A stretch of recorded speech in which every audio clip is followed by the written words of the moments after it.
What's happening with it? You say it's 6 people in the audience.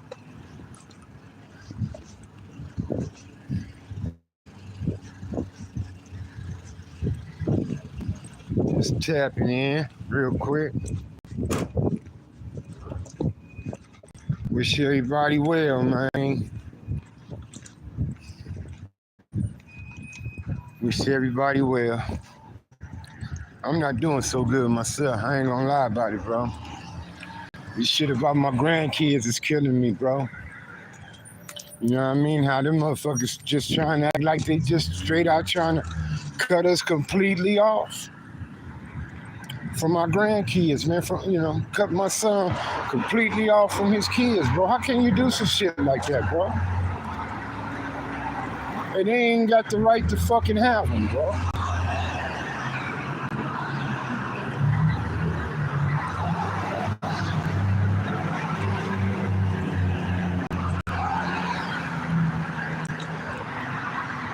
What's up, okay, man?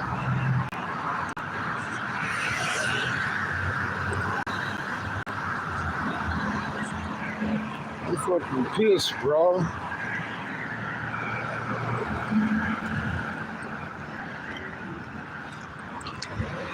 Appreciate it. Who that, T. Collins? Out here in the traffic.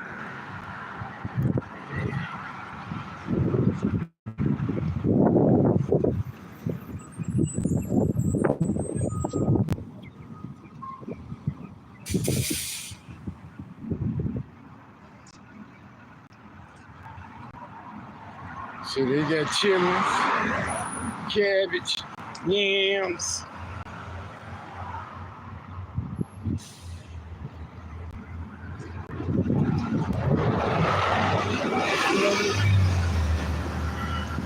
Y'all come check them out.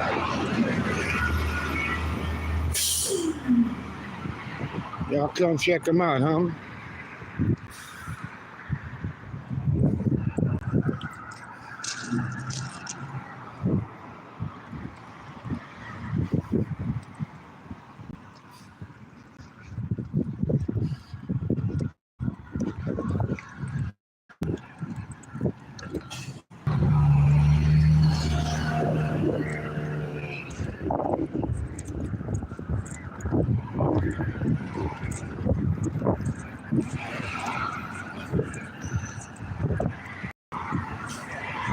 Trying to stay hydrated.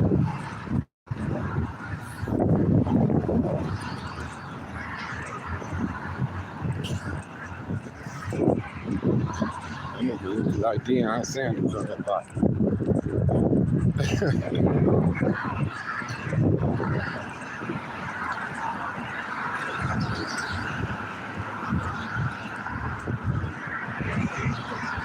Yeah, cuz looking like Deion on that bike like that.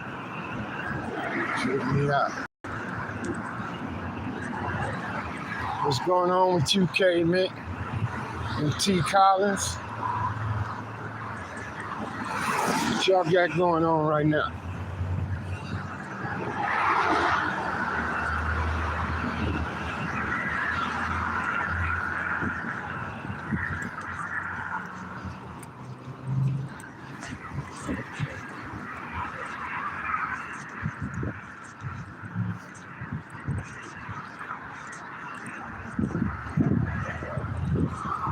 You go the other way. I don't like walking between these homeless people like that, bro. You know what I mean?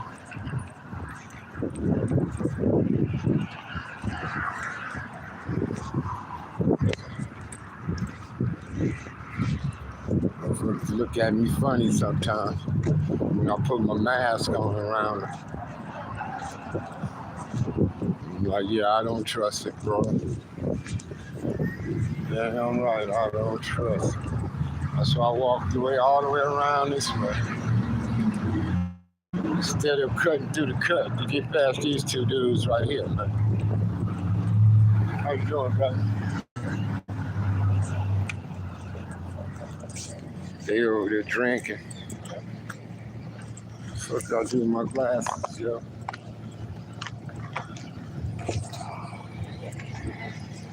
Oh no. No, I have some glasses with me.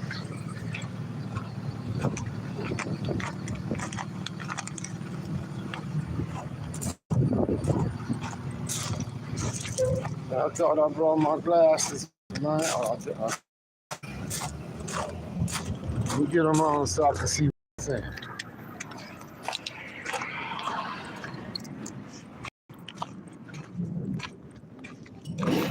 Yeah, man, moving these bones, brother. You know, I don't want my bones to get too stiff, man. I'm getting older, you know what I mean? Getting older, bro. So instead of driving all the time, sometimes, fuck it, walk over there. Walk over there and back, shit. You know?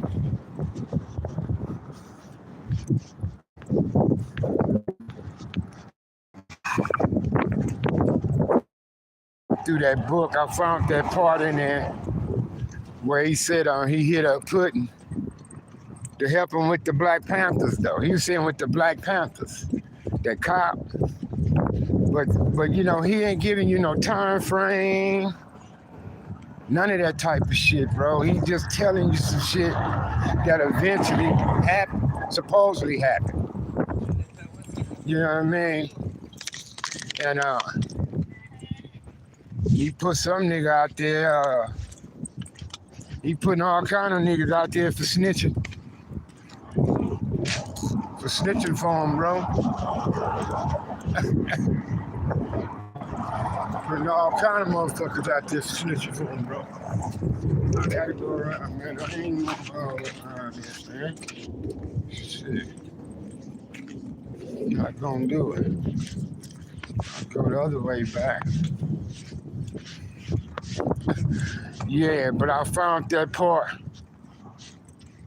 where, you know, I don't know why he putting out there like that in that book, bro. Know what I mean? He make it seem like he was elaborating with the police and shit. But he said against the Panthers, though. I'm like, what year is he talking, you know? This, that, and the third. Yeah, L.A. had Panthers. Compton supposedly had a chapter on Stockwell, you know. And of course, everybody has some Muslims around. Everybody. I mean, shit. Malcolm X and them was fucking Muslims in the 60s, bro. So you know we always had Muslims around. You know, I'm just saying. We didn't see the Black Panthers marching around in Compton and shit like that. They might have been handing out a few of their newspapers. But I don't remember a large presence of the Black Panthers in Compton. Now, they had Geronimo Pratt and them out there in L.A. Where was their headquarters at? On Avalon or Central, one of them streets over there? When they had to shoot out the police?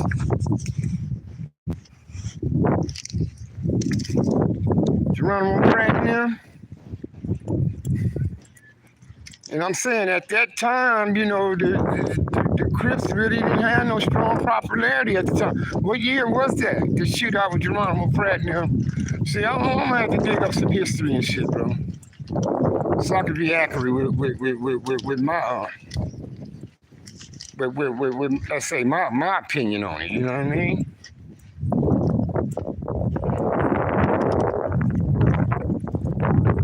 Yeah, so like I said, he ain't giving you no specific time, year, none of that.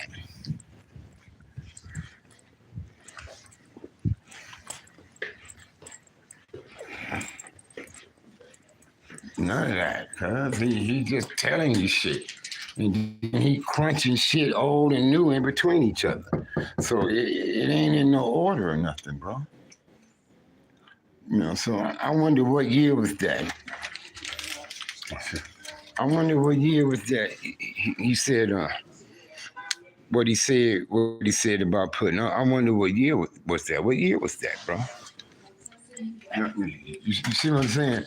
And then he also said how when he he put when he swooped up on Putin, got put in the car with him, he said he ain't pat him down or nothing. And he said he knew he had a weapon on him, and he said he was trying to win over his trust and all this shit.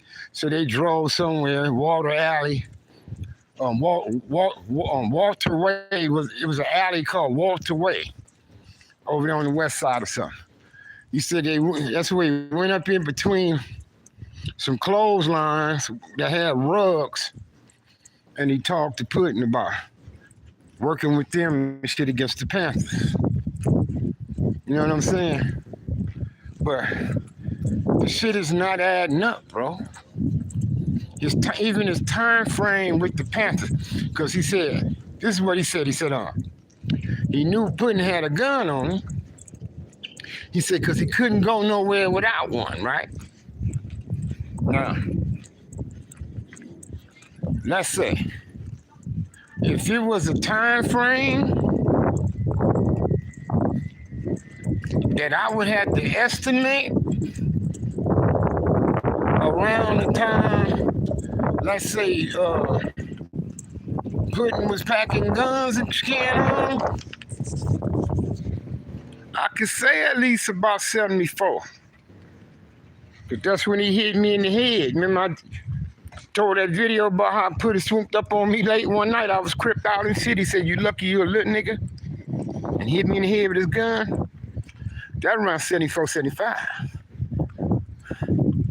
So, cuz, well, you know, he was definitely gun-toting around that time for sure. You know what I mean? But the Panthers was gone. 74, 75 wasn't around no more. They were demolished, bro. When the Panthers in 71, maybe? When the Panthers was calm, around 71. When all them shootouts and they was locking all of them up, killing them and all this shit. That was easily 71, 72. That's when the Crips was up and coming. So how is the Crips and all them going to link with the Black Panthers at that stage when the Panthers on their way out? The government, the FBI and all them doing everything possible to get rid of them. So they started going underground with Black Liberation Armies, Black guerrilla families and shit like that. They start branching off. Because if you was a Black Panther, you was targeted. So that's what I'm saying. His shit ain't adding up. Cause I don't know no scenario that involved those Crips with Black Panthers, no kind of meeting, no nothing, homie. No, nothing. I remember sitting down with Muslims when that Muslim got killed at the bakery on Compton Boulevard, and he said the Crips did it. See, I remember the Muslims was rolling around in vans, cuz. Remember that time they bailed out on the homies at Oaks Park? Wilson Park, everywhere niggas was known to hang at, the Muslims made their presence. When they stabbed that redhead Muslim on Compton Boulevard at the Muslim bakery. In a robbery or some shit they say.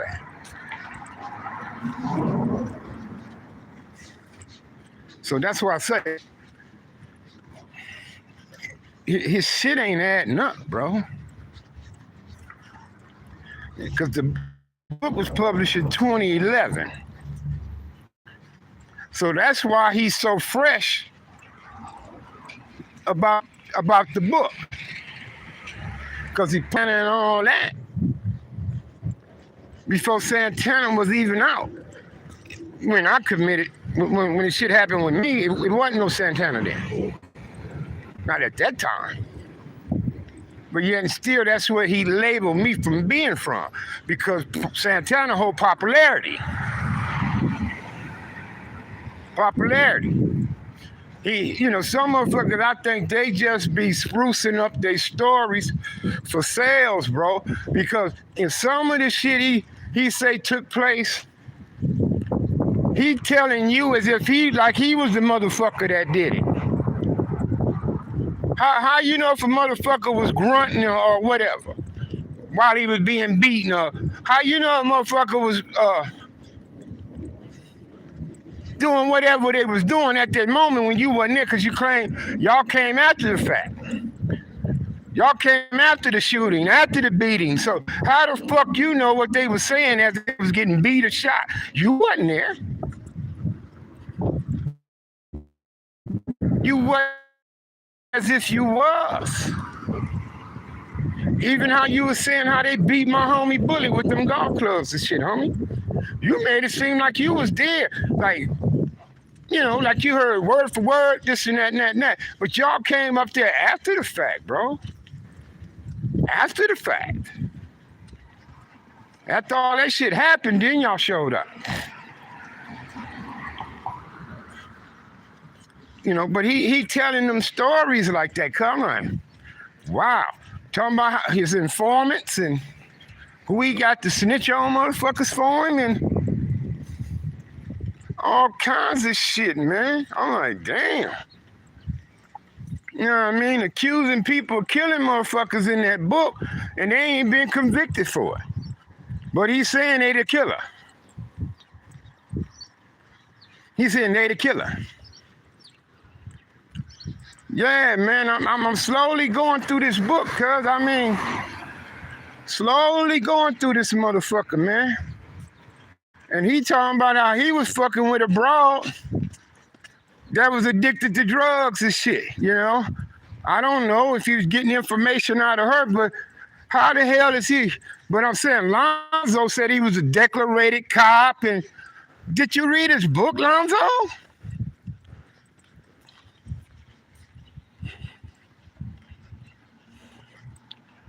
I'm scared to do a book, cuz, to be honest, K-Man.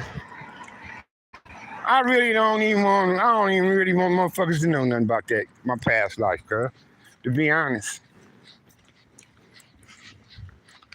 To be honest, cuz, I really don't even want to go there, man. I do the mother books, but them ones, cuz, I was gonna talk about, you know, the shit I know, I ain't gonna do that, homie. I don't think I want to do that.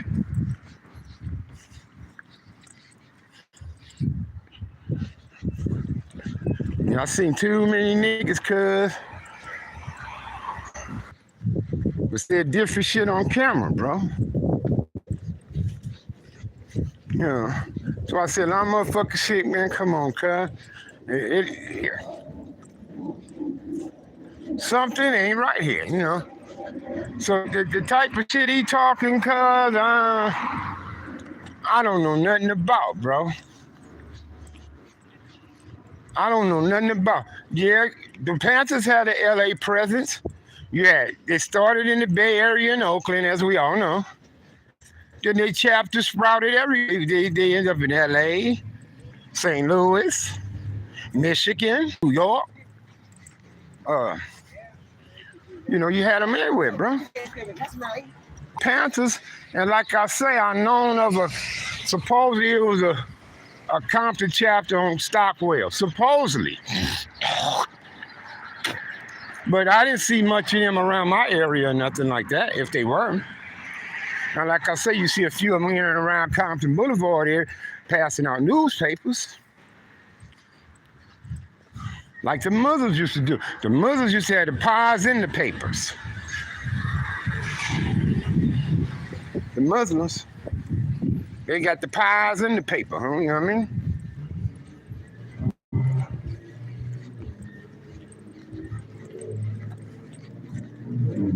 Yeah. Now, I remember that much, cuz. Now, and what I do know is this. I know Bunchy Carter.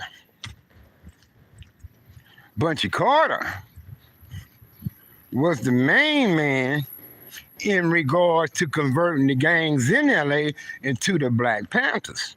But what was Bunchy? He was a Slauson, right? So Bunchy was trying to get the gladiators, the farmers, you know, the Huns, and everybody to go militant, go Panther. But we know what happened with that. They killed Bunchy Carter.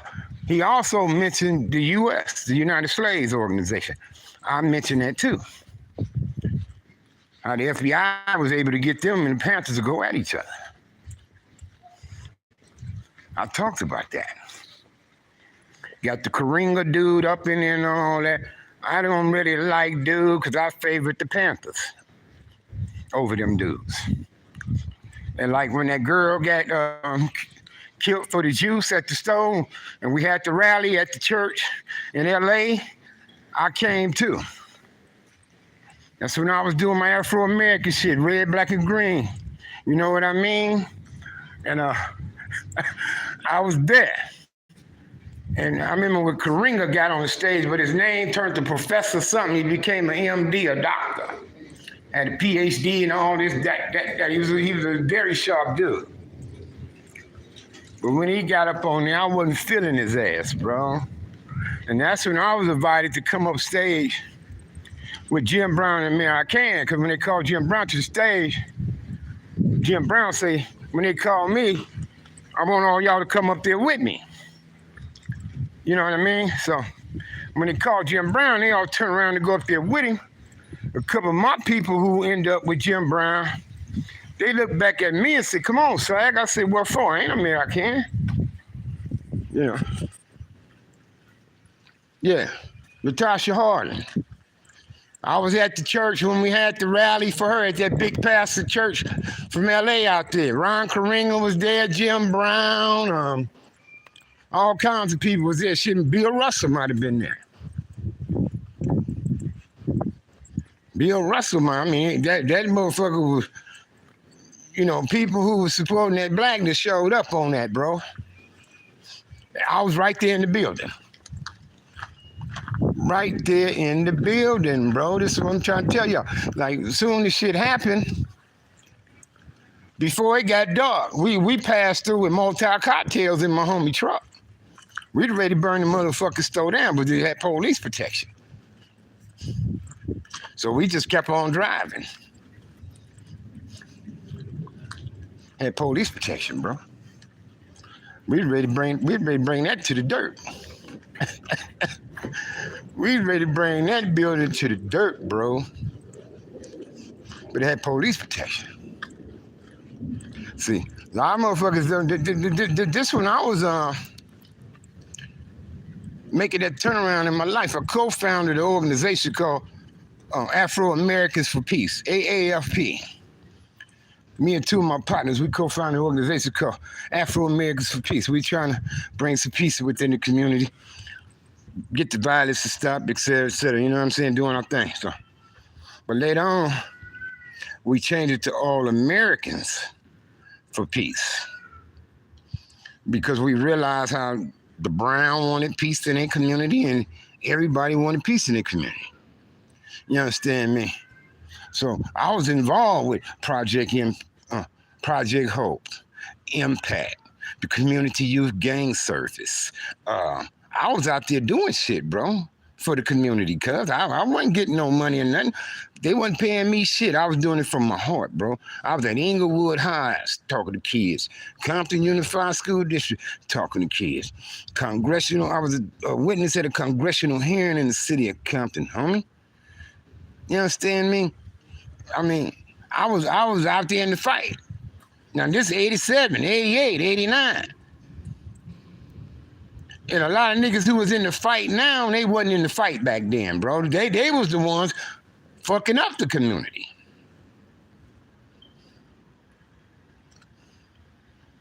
They was the ones fucking the community up when I was trying to get it right, way back then. But yeah, I was right there at the church, at the rally for the Latasha Harden girl, all that, bro. Oh, that sniper up in here. Yeah, man, I need to find me some people to fuck with, bro. I need to, man. But yeah, I was out there doing my thing, man. but they called Jim Brown up. When Jim Brown got up, All Americans got up. Star Child from Watts, the Blood Star Child. My homie Juan, my homie Mark. I don't know if Rockhead was in jail at the time. I think Rockhead wasn't out then. Uh, who else was rocking with Jim Brown back then? Homeboy from PJ's, Tony Bogart.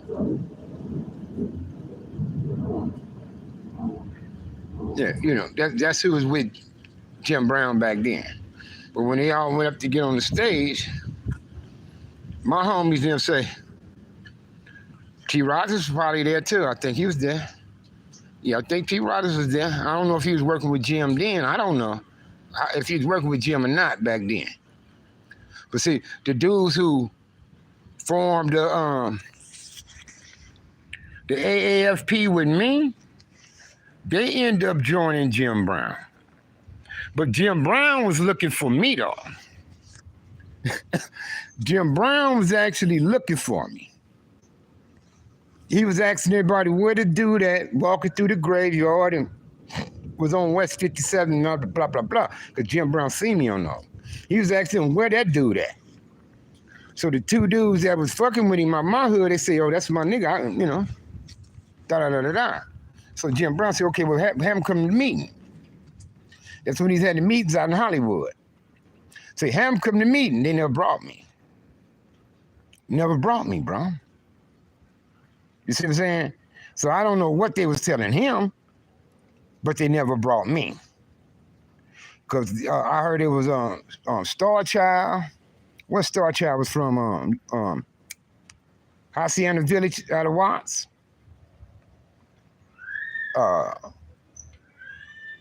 He had some 60s. I don't know who for 60 Jim Brown had. But, he had Crip Bloods, like that, and Brown Brothers. Jim Brown. You know what I mean? But I never joined American because you had to do a class thing with American, and when you get certified, he'll pay you. Because my homeboy went and ran his program in the state of New York Department of Corrections out there. My homeboy actually lived on prison grounds,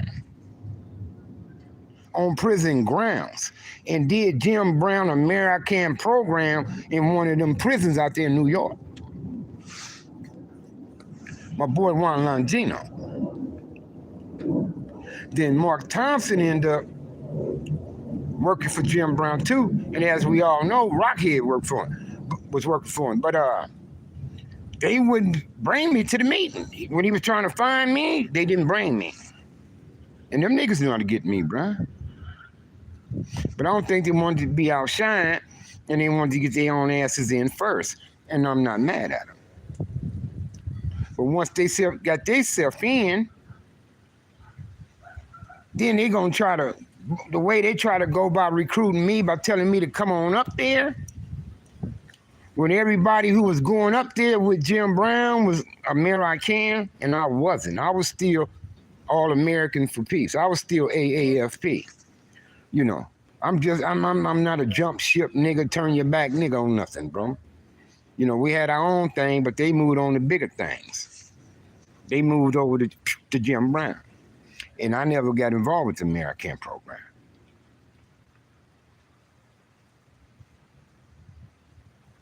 You know what I mean? But I fucked with everybody, all kind of non-profit organizations, because they didn't give me a motherfucking penny, bro. Yeah, they wouldn't let me get my account back when I changed telephones. Talking about I'm trying to get in from a different device and want to do the two-step verification, trying to send the shit to that phone that broke. How am I get it in the phone broke? And this, YouTube is full of bullshit with that. But I should be able to have my original account back.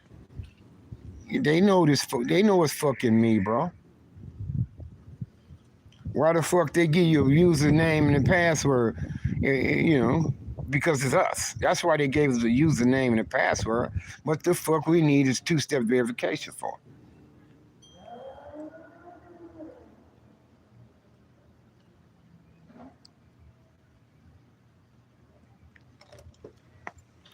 But yeah, man, I've been out here. Shit, I've been out there for the longest, bro, trying to make a change, man.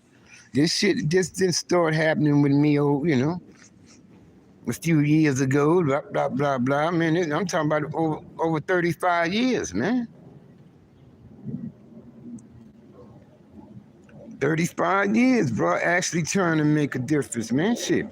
Worked with Community Watch when I moved up in Northern California. Wrote some shit up for them. Knocked Suisun City, knocked the city council out their seat. The chief of police say, who did this? Asked them, who did this? They pointed to me. He did. I said, can you introduce yourself, sir? And I stood up and introduced myself. He said, wow, this is nice work. We'd like to sit down with you. I said, and that's fine. That's fine. I know some solutions and resolutions. I know what it takes, man, to get these kids right. You just need resources and shit to get it done. I don't have many resources, bro.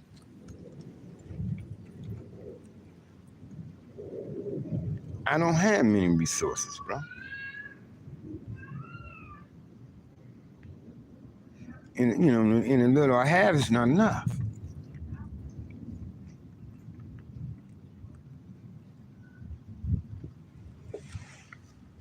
But yeah, man, shit.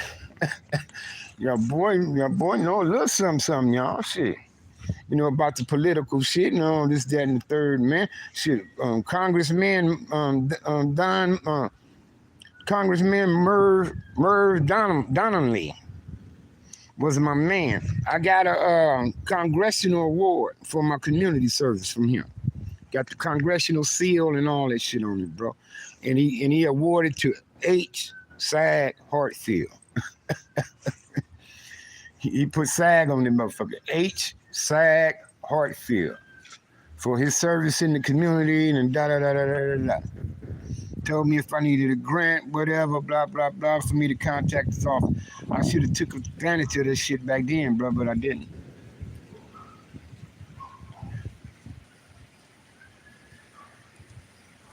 Yeah, I'll find it one day. I'm sure I spill coffee on it. I gotta take it to one of the real store places and let them get that coffee stain off my shit, bro.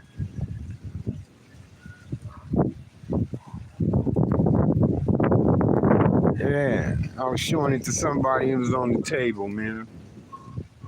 And when they set the coffee, boop, it was between me and my mother-in-law that did that.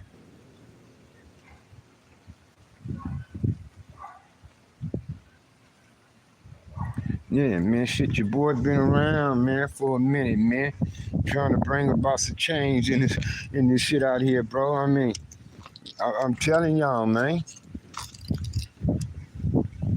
What's up, Demon Gaming?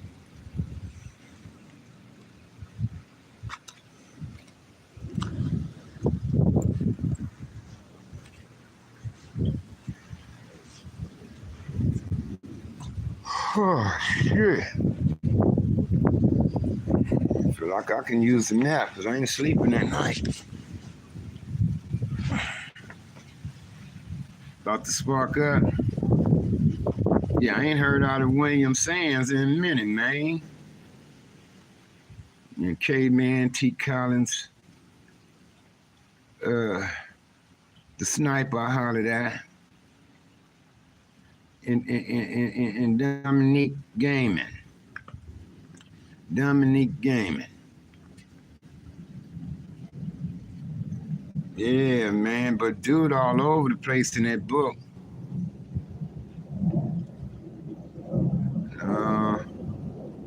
Nobody want to see your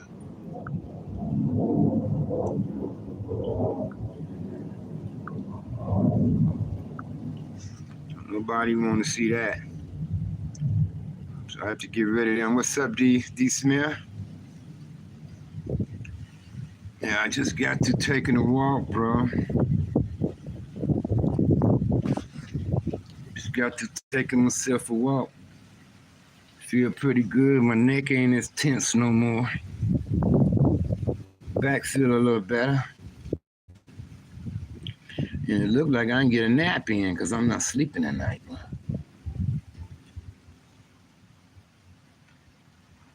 I'm not sleeping enough.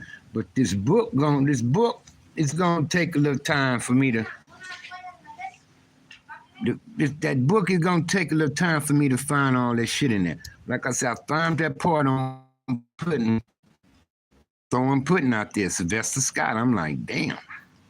But before Puddin', he bring up the drug dealers in the city and who he got to snitch on them, this, that, and the third. Then he told about how he got Sylvester supposedly to side with the cops to get against the Panthers. Now this is what was throwing me off. I'm like, the Panthers, you know, what time frame is he talking? You know, what year was this? He claimed he was actually putting all this and that in the third, and he don't tell you. And that's what I'm saying. The book is crunched with new and old in between each other. So it ain't like he started when he come, because he said he came to Compton in 50-something.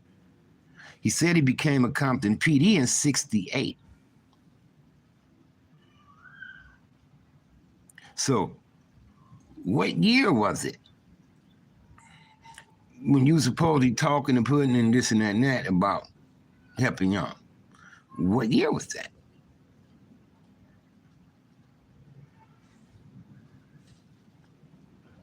And I know when the West Side and Mac them really started getting into it, it was around 72. Around 74, 5, it testified. That's when they killed Tam in 75. Then turn around and killed Salty in 76. Now, I was just checking out some old Kid Mac video when I said Barton got killed in 77. The reason why I was saying Barton got killed in 77, because when I was in YA in 77, the guy that was convicted for bartender was in YA with me. So maybe bartender did get killed late 1976, because Salty got killed in October. So if they was considered like getting revenge and shit around the Salty time, so that means bartender got killed after Salty. So bartender must have got killed late on in October. Late on in October, November, or December of 76. But what I do know, the guy who was convicted for Joey Thomas' murder was in Nellis with me in 1977. He from Lantana, little Lance Walker, not little at all. Got some yoke on him. Who rest in peace now. And I know the whole saga to that. I know the nigga who was on the street lying about it, trying to take the credit for it and all that bullshit.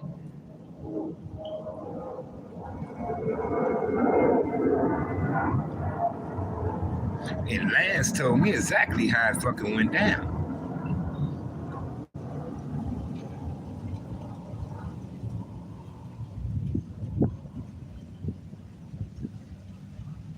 Lance told me exactly what went down.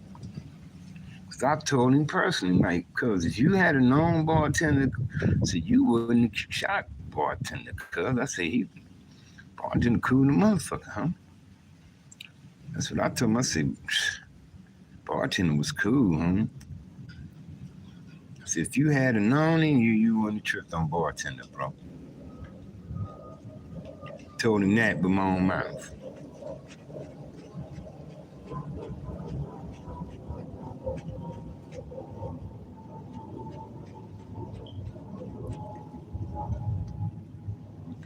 But yeah, I'm gonna keep dissecting this book. Let me get the shit figured out, and then y'all can go over it with me in the book. I'm gonna pull up the book and y'all go over it with me, and then y'all can kind of see what I mean. You know what I mean about how he ain't giving you a time frame. But we all know when the Panthers went out of existence.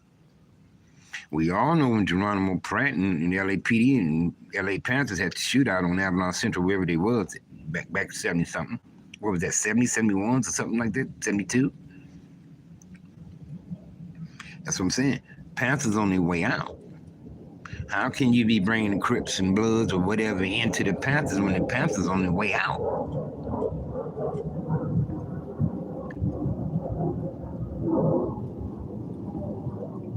That's why I agree with Bone from Antis Park when he said the bastards of the party.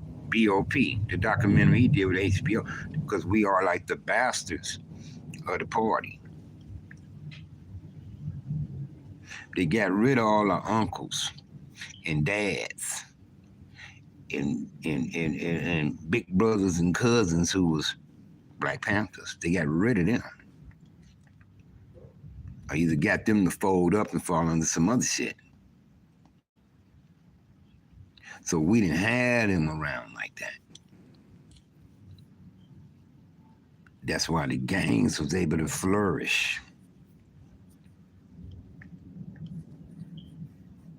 With no organization, no unity, no real good morals about it. And we see what we got in the long run. Over 50 years of self-destruction.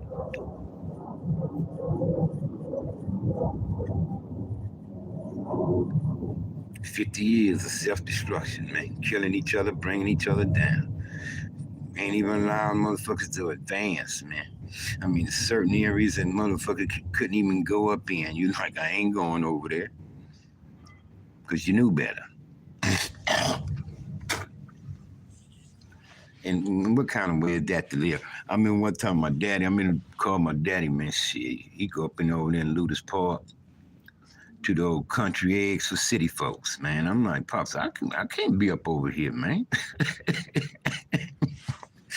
My pops told me, I ain't no goddamn crib. I'll go where the fuck I want to go. That's what my daddy told me. You know what I mean? But I got on motherfucking Levi's, blue Pumas with the white stripe and Pendleton and shit on, and all this cuz. With Pops, though. I shouldn't have been rolling with his ass. But I'm rolling with Pops. Pops go where he won't go up in the city. Pops put up in West Side hoods and East Side hoods. He ain't giving a fuck. But I'm like, wow, I can't really be over here. Told my Pop, I said, Pops, I can't be around here. He's like, I ain't no goddamn crib. He said, shit, I go where the fuck I want to go. That's what my daddy told. He said, stay in the car then. Pop got out the car and shit. I got out. I said, fuck it. I just got out and went on in the store with him.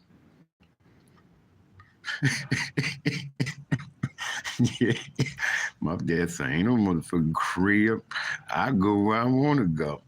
I'll never forget that day, cuz. Never forget that day. I remember my mom took me to my cousin's house, who was West Side Power Road, Cedar Blocks, for the first time. Shit, we pulled up, man. I seen them niggas, man. I'm like, shit, Mom. I said, boy, these your cousins. So them your cousins. She get out the car and meet your cousins. Sure enough, I get out the car. They see my colors and how I'm dressed. They knew I was Crip. They was like, oh, you from the other side, little cousin? You from the other side? My cousin Artist and his brother Artist had yokes and all that shit on him, man. Artist was like a leader for them dudes over there, And his brother Al wasn't no joke. Al had hands. Knockout artist. Al was a motherfucker. His own nigga stabbed him to death because they got tired of Al bullying on him and shit, man. You know what I mean? But remember when I first met them? Through my mom, I'm like, damn. they straight up red rag power rule like a motherfucker, boy.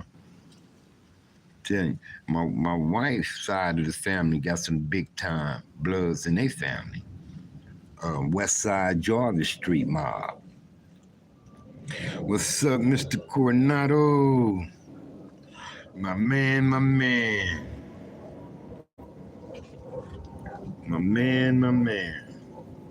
Yeah, man. And Mr. Coronado, it's and also in that book with the cop, right? He was talking about how a war almost started up with the Santanas and the CV Threads. I'm like, I never heard of this. He talked about an incident that took place at Jack in the Box where a big gang fight between my hood and them happened. Ambulance came, picked up bodies and all that was beaten and all this. Put some top-notch homie names on that, right? So I need to get with this homie and say, when did this incident happen? Because especially if he talking around the time Bullet died and all this, I came home to the set. So a whiff of that never got back to me. So I don't know nothing that he's talking about in regards to that. So that's why I need to link up with the homie Gangsta and ask him. He's saying you was there when this happened. Did this happen? If it did, when? What year was that? Blase. Because it's not fucking adding up. Now, the closest my hood came to beefing with a Brown brother set, the closest it came was with 7 O's when they killed B.G. Kendall on Willow Street. They killed B.G. Kendall on Willow Street. Later on down the line, everybody ended up beefing, bro. But I'm saying, before I left in 1990, no.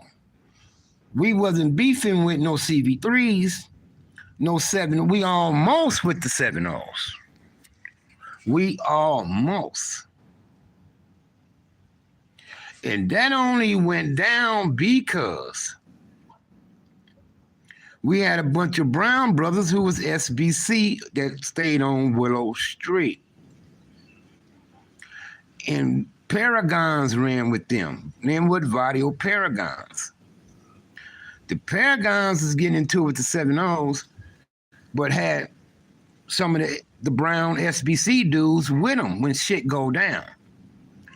So when the shooting, when they had a shooting with the Paragons and the 7 O's, I don't know if the Brown SBCs participated in it, but they had a shootout. The 7 O's come back, they respond. They came back on Willow, shot our homie BG Ken, a brother. So before it can flare up with 7 O's, the 7 O's told us, well, man, they say, he says the Brown dude's bothering us. He said, we wasn't after that dude. Is what they told us. We wasn't after Ken. He said, it's them Brown dudes bothering us. He said, the Paragons and the ones claiming y'all said is what they was telling us. See?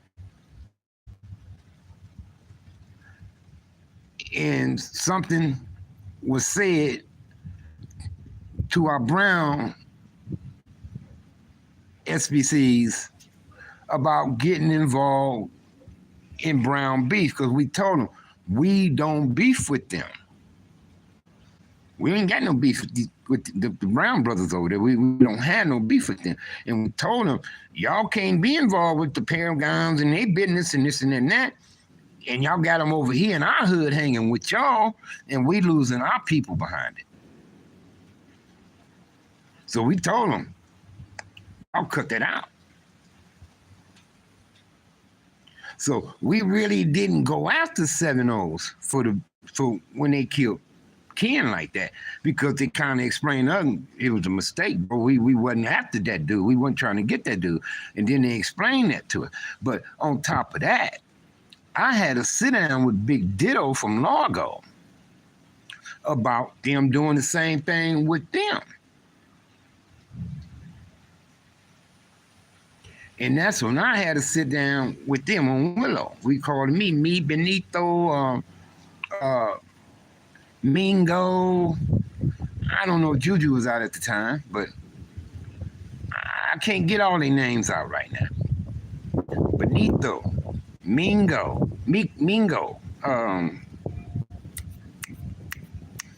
Man, I can't think of all their names right now. Been so long.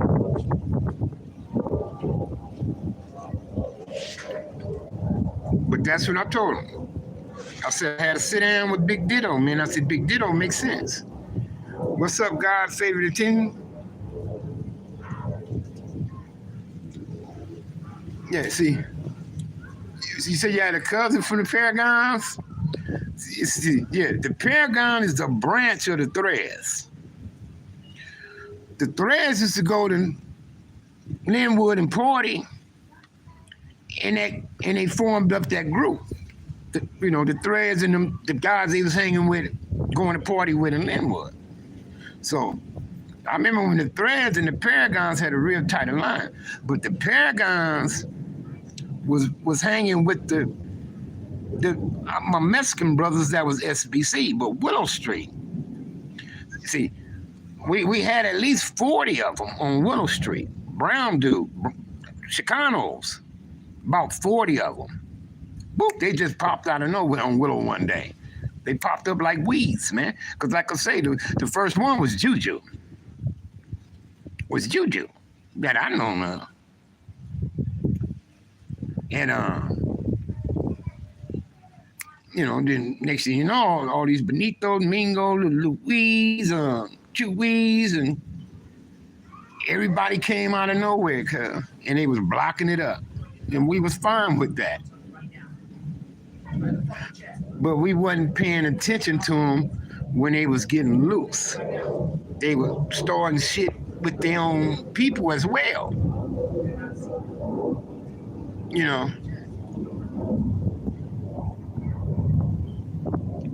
Oh, you say you been at 27? Wow. I've been a long time, huh? Whoa. Yeah, the LVPs, Paragons, man. Paragons. I remember a bunch of them used to be over at Rudy for CV3 House back in the day, hanging out and shit. Like I told you, Eddie Ramos, Eddie Boy, and Ralph Ramos, his older brother, they lived in our back house. Their parents had our back house. My daddy had a back property. So I knew Eddie Ramos real well. Now, Eddie Ramos went to YA before me. Eddie Ramos went to YA about 74, 75. I came 77. And I used to always see Eddie Boy shit carved all over the place, bro. Yeah, I knew some Lennox, Little Watts. I knew some Fima Vatos from Little Valley, Happy Home Grande, Whore Matavia. I mean, I was tight with these dudes. They was my friends, man. We was friends. Frogtown, Riverside. Not in the city of Riverside. Riverside meant that canal, the LA River. That's what Riverside meant. Shit, from everywhere. El Monte Flores, I knew guys from El Monte Hayes, El Monte Hicks, El Monte White Fence, V&E, you name it, Baby from Eastside 3rd, Big Lencho from I can't say 18th Street Spanish. I used to know how to say it. Big Juanito, Big Juanito from Eastside Wing Moss, Casper from Westside Wing Moss, Baby Joe and Flacco from Harbor City 255th. Them was some local motherfuckers right there. They had a hate for Wing Moss, man.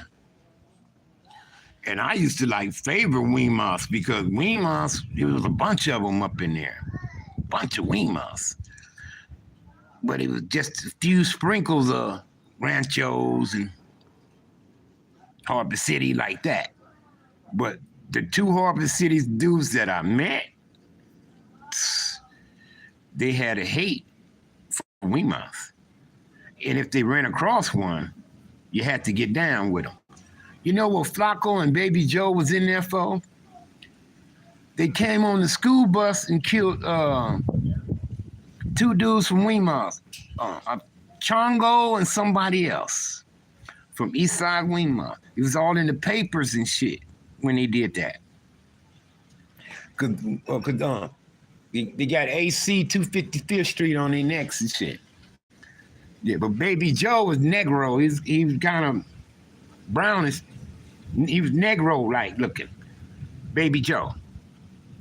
And Flacco was tall and skinny, but Flacco had a fucking mean streak like nobody else for Weymouths, man. Yeah. Flacco and Baby Joe from Harbor City. I wonder if them boys still around, man. Man, if anybody out the Harbor area, man, chiming in, by any chance y'all know any Harbor City 255th? Whatever happened to Flacco and Baby Joe, man? Whatever happened to them dudes, bro? And I knew some Showtails from Santa Monica, Dennis Thresses, Duarte's, National City, Logan Heights, Imperial, Night Owl from Westminster, OC, Orange County. Knew some from Elf Troop, from Santana. I remember the Santanas in Orange County before my hood was Santana. I mean, dudes I was cool with had a Torrance flat, a Torrance TF. Plugged me with some weed when I got home, and the fucking police caught me with it. I had Red Eye with me when they got me. But yeah, man, I'm telling you, man. Bassett Grande, Tito and Curly. Curly was a little short dude, short Mexican with curly hair. He had like hazel brown, hair, and it was curly. He was a damn fool. Didn't like no Puente. Didn't like him. If he saw one or whatever, y'all have to throw him. He gonna want to fight you. He told me a story about the boy that was painting the mirror of the Virgin Mary on the store in the neighborhood. And say Puente pulled up and shot him down off the ladder. Because he had Bassett Grande, all that on there, net, shot him down off the ladder. And he said, after that, it'd been war with him. He says, we don't like them, Sags. So we be on their heads, homie. I wonder what happened to JoJo from Culver City. JoJo from Culver City. Man, it's just so many dudes, man, that I knew and had great relationships with. We talked, we had conversations, we sat together, sat down side by side and talked for hours, just talk. Now, me and Theo from Hoya Maravilla, I would love to do one. I would love for a brown brother to call me on, man, so I could tell them how they was a big influence on me. Yes, I was in a black gang, but I instilled Mexican ways with my gang banging, especially when it comes to graffiti and in a certain way I dressed. I got it from them, bro. I was this close to joining the CV Threads in Little Tootie's backyard. This motherfucking close. Danny stepped in to do it. I said, nah, I'm good. Changed my mind. I said, no, I don't want to do it. So I don't want to do it. And a little bit after that, I got initiated in the Midtown. But they tried to get me to join because I used to strike out the enemies and shit for them back in the day. I used to write CV3 all over the place. But I never put my Crip shit by them. I did they shit separate from mine. Yeah, I used to love it, bro. I'm telling you, it blew me out the Waterhouse, seeing them organized. They was hitting up on the wall at the England Square and they put it block writing. One dude did the block writing, right? He put a big old CVT3 and did it in block writing. Another dude was behind him shading it as he wrote it, right? Another guy was down there with him shading as he doing the big block letters. So after he get to the end, the guy who was doing the big block letters started shading with the dude who was shading coming behind him as he was going. Then you got the dude on top of them, he putting the names on the top. You got the other boy standing on the corner keeping through shot. He was keeping lookout for him. He was standing on the corner. So when they got through with that wall, they whistled, threw him the motherfucking spray paint like a football, the dude on the corner. And he hit up on the corner of the building. They was in a bomb car. You know them bombs, 50-something, 40-something? They jumped in one of them motherfuckers and took off, cuz. When they left, I was just standing on my porch. I could see him. I could see him right across from my porch, right? That shit was straight, perfect. I mean, straight, perfect, everything. It had Rudy, Tootie, Cochise, Pelone, and somebody else's name. I never forget that. It had Rudy, Tootie, Cochise, Pelone, and another name. Can't get out of my head right now. But they drove off. Whoop, and I was standing. I said, man, that shit tight in the motherfucker. I'm like, look, man, that shit, they got it shaded in. I'm like, the names is straight. I said, they had this boy on the corner looking out for him. I said, they even threw the damn paint to the corner. And he caught it and hit the corner of the building up. By that time, they were driving up to the corner. He hopped up in the car and they drove off. And me and Sammy was just like them. Me and Sammy be riding around and shit, and we'll see some shit on the wall. I said, Sammy, let's get that. We'd turn around, whoop, whoop, get the spray paint out the car. I run over there and cross them out. All that shit on me. Hit up, point arrows. Yeah, nigga, we down here. I'm on Rosecrans, point arrow. Yeah, SBC that way, SBC this way, depending on where we was. I was in LA jumping out on Bishop Hood, Anthony Park Hood, Crenshaw Marfield Hood, Miller Gangster Hood, crossing them out, striking, Sag Sam, SBC, whoop, whoop, whoop, all over the place, man. Sammy hop out and do it. We all in Hollywood. We rode around with spray paint in the car. So that's how me and Sammy was. And we got that from the Brown brothers, homie. Got that from my Brown brothers, man. You know what I mean? But like I say, man, it's different when you hit prison. That's why it gets so doggone racist. You say in 87? Oh, okay. SCLA, South Central. Right on Shyster. Yeah, man. Yeah, I would love to talk to some. Get on one of the Brown Brothers channels, man, and share some of my stories and my relationship with the Brown, you know? Like I say, I ain't been in no full-fledged riots and all that type of shit or nothing with them when we was in jail. See, on 92nd Fed. Yeah. Never. We had, I mean, two things at the most. One in TS. One in TS and one in Nellis.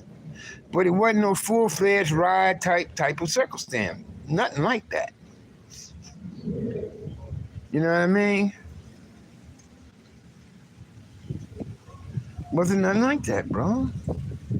They did tattoos for us and shit, you know, and you know, shit, we shared weed, you know, shit like that with each other. So, but the prison is different. I'm saying, prison, they be killing each other up in there, stabbing motherfuckers with each other with bone crushers. I mean, some niggas are scarred up. Some of my black and brown brothers are scarred up for life, man. You know, got all these puncture holes and shit, man, get stabbed up in them prisons and shit. But that's that bullshit politics on them.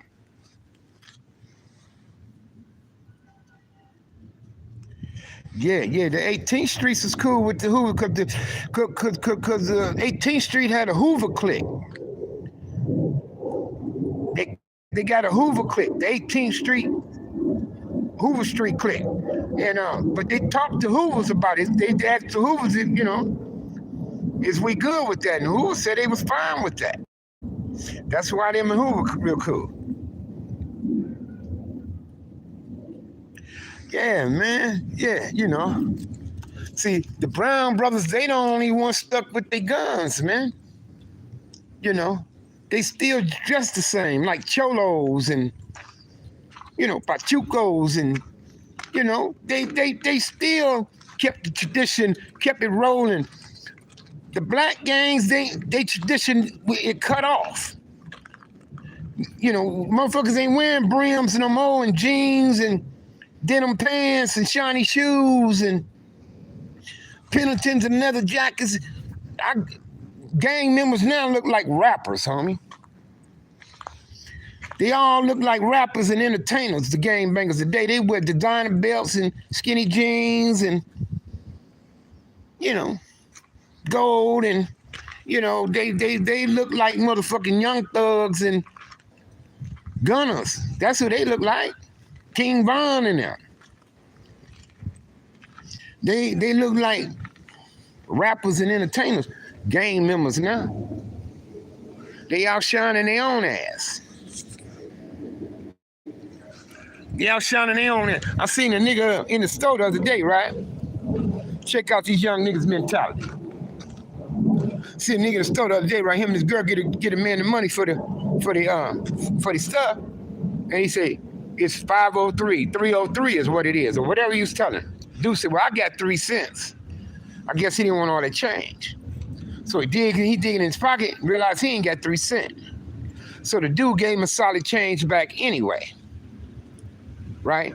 But he gonna tell the dude, "Oh man, I wasn't tripping on that 3 cents, man. I got millions. That 3 cents ain't nothing. But you got on a Louis Vuitton belt, you got some skinny jeans on, you got your do-rag on your head, and you and your woman out here walking. And she looks scrubby. She looks scrubby, cuz.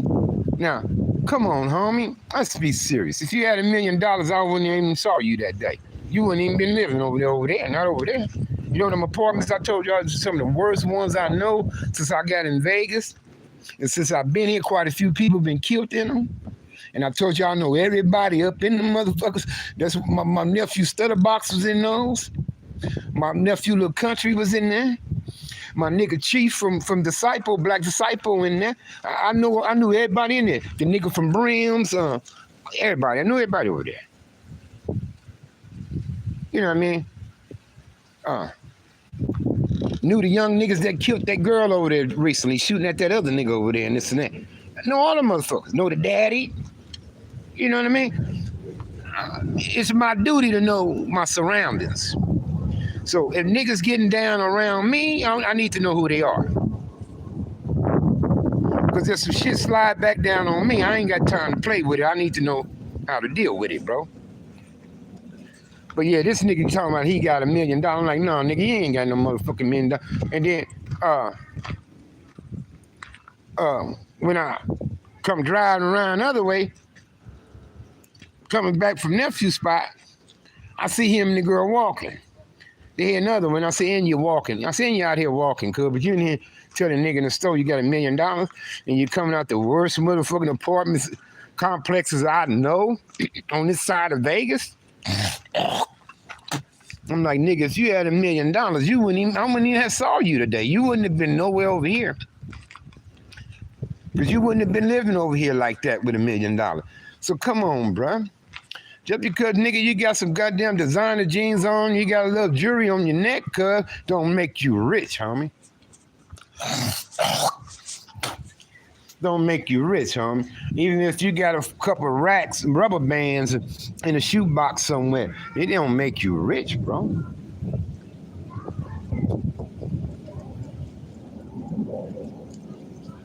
Know what I mean?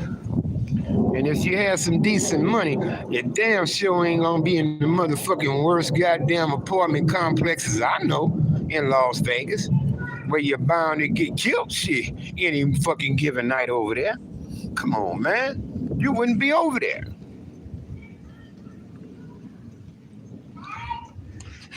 I thought I'm on the east side. I'm in Winchester. What is Winchester? All the addresses over here is east. This is what I'm told. On the other side of the freeway, the 15, when you cross over there on Rancho and start heading down there towards Fort Apache and that way, it's west. But on the 15, on that side of the freeway where the stratosphere is, that's where east began. So right there, you split east and west. So what would you consider the east side? Chopin. But I'm in Winchester. Merlin Parkway and Sahara. Between Merlin Parkway, Sahara, Eastern, Desert Inn.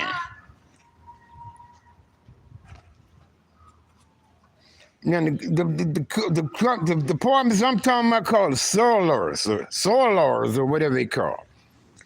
Stay the fuck out of them, y'all. Plus, management don't give a flying fuck about their property over there. Yeah, that's South Maryland Parkway. All this is South. South Maryland Parkway, Southeastern, Mojave, what other little cross streets we got? Pecos, yeah. Boulevard Mall, you know what Boulevard Mall is? Yeah. Yeah, shit, Vegas ain't no motherfucking joke, man, shit. Vegas ain't no joke, man. Only they cater to that motherfucking, they cater to the strip, bro, and nothing else. Now, the further west you go of the strip, the better it get. Summerland's way out there. Once you cross Fort Apache and all that shit that way, nothing but nice. Now, when you're going east, it ain't really nothing nice east, cuz over the highway heading east until you get out of Old Henderson, bro. Then it get nice that way. Yeah, I mean, but shit, motherfuckers getting killed over there though. West that way. I seen some went down on damn, I can't get that street. Can't get that street out right now. But the motherfucker, I think the police shot and killed that motherfucker over there. He was shooting at the police can up. Yeah. Yeah, Vegas, man, shit. And it ain't cheap no more. You find some few run-down spots. That's one thing I'm gonna say about Vegas. They got some run-down ass property out here. A motherfucker rent out cheap though. But it'd be on you to make improvements, to betterize it, cause they ain't. Yeah, man. On Coronado, man. Again, I'm starting to see more L.A. brown and black brothers, Crips and Bloods out here in Vegas. Even though they don't say nothing to me, I'm observing. I'm well aware. I know a dude that's a Swan. I know he's Swan. He don't know I know anyone, but I've seen his tattoos. A lot of us got tattoos and you give your own ass away. Uh, I be seeing cats with the red LA hats, red Yankee hats. I be seeing some of the Brown brothers with their black and blue LA hats. One dude had East LA. He had East wrote on his LA cap. Made his LA cap into East LA. I see them wearing their Raider gears. I know they from LA. It's one living here. Now, I see him. He walking around doing his thing. This motherfucker is becoming a little LA, bro. At first, I was saying this was a little California because you find everybody from Sacramento. You can find motherfuckers from Sacramento to Orange County here in Vegas. Where you from? I'm from Orange County. I'm from here. Met people from Bay Area, all over, blah, blah, blah, Sacramento. Just that, third. Now you're starting to see none but LA niggas now. The niggas in LA wearing blue LA shit, and the Bloods wearing the red LA shit. Red LA hats. I'm observing, I could tell. I seen a dude today, he had the red NY on, had the burgundy shirt, had the burgundy shoes on, the burgundy NY hat. I knew he's from the B side. I knew he's on the red team. Ain't got to ask him, ain't got it, Like I say, some niggas, they show their hand sometimes, cuz. They show their hand. You ain't got to see. You already can peep, so okay. So sometimes it ain't good to show your hand. That's like my boy said, you want me to get your Compton hat? You want me, I'm gonna be out in Compton, I said, I don't wear no Compton gear, homie. I said, no, I don't wear no Compton gear. I said, it's bad enough. I got Compton Crip, all that shit tattooed all over my goddamn body. Why else do I need to show a motherfucker anything else? Bad enough when I'm in short sleeves and all that type of shit. They see what they see, bro. I go up to the counter or something to sign for something. Sometimes I see people, they see the Compton Crip on my arm, they be like, if they look at me, I'm an old ass man though, but they see it, But they say, damn, this is an older dude. Might have been a former gang member. I don't know what runs in their mind, bro. Yeah. All you gotta do is pay attention, man. Be quiet. Pay attention sometimes. And the motherfucker ain't got to tell you nothing. Because you'll peep it out already. So I'm see that motherfucker like that. You know what I mean? Because one time, I had a nigga tell me, he fucked his wife's daughter, right? One night he called me, man, come get me, man. Motherfucker, I'm calling the police. I don't want to go to jail. I'm like, where you at, bro? I won't. I happen to be not too far from him. At this time, me and the wife wasn't getting along. I was living in them rooms and shit, right? So, when you're saying, so I come get the nigga. I'm like, all right, I come get him, bring him to my spot. I said, cuz it's only one bed and he can get on that couch. So I said, we deal with it in the morning. So, but I'm in the bed. I hear this nigga on the phone, pleading and begging to this woman and carrying on. I'm like, So I get up the next morning. I'm like, man, you kept me up all night on the goddamn phone like that. I said, man, what the fuck going on, man? I said, what she accusing you of doing? You know what the nigga told me? I did.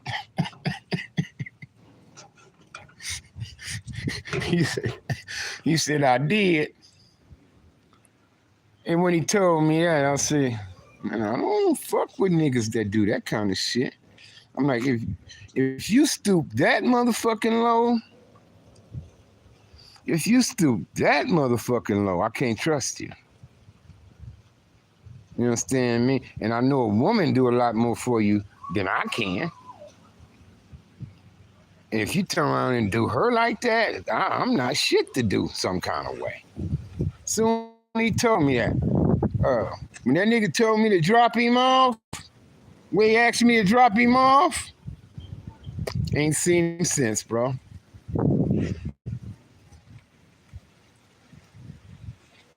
I ain't seen him since, bro. I've just cut it off. I'm like, I don't fuck with motherfuckers that do that type of shit. Yeah, cuz if you turn around and do your woman like that, and I don't give a fuck. He gonna say, but she was mad at her mama. She the one jumped my bone. I'm like, cuz I don't give a fuck. I'd have knocked her out and called her mom. You know what your daughter just tried to do? You better come over and wake her out, because I just knocked her ass out. You know what I mean? So, I mean, if a nigga show me a certain hand, and it's something I don't tolerate, I don't get down like that, I don't fuck around with that, then I'm going to cut him off, because I don't want to have no involvement with him. Period. Period. Because I'm not going to trust them bringing around my female friends and their kids and this, that, and the third. I can't trust him. You know what I mean? Especially if you do your white daughter like that, bro. For whatever the reason. But let me get off here, man. Shit, I've been on about an hour and a half, man. See you. Been on this motherfucker about an hour and a half, man. Let me make sure I say hello to everybody before I chime out, man. Okay. Coronado, my man, William Sands, I'm glad you found me. My son, Shyster Harris. Who else I'm missing?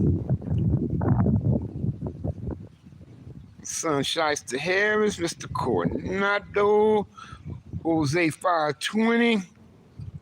Yeah, I talked to you about the Semos. Yeah. Dominic Gaming. My man D. Smith K, man. Sniper. I mentioned Sniper earlier when I said when I asked K-Man, was K-Man in Texas? K-Man said, no, I'm in Florida. I said, oh yeah, that's right. I said, that's Sniper.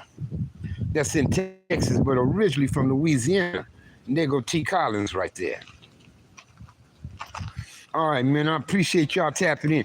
But I'm going to keep dissecting that book. I might just pull up so much at a time, discuss that part of that in that book, and then I go pull up some more stuff and come back and we'll discuss that part, you know, he talking about in the book. But we're going to get down to the bottom of this, bro, because I think a lot of that shit is not accurate and it's not the truth. It's not the truth, especially the way he described the incident at Jack in the Box with Gangsta and them in the CV3s. You know, because something like that had to happen. Oh no, because it would have got back to me. Somebody said, man, you up the homies, nothing like that ever got back. All right, D. Smith. Love y'all. Same. Respect y'all equally.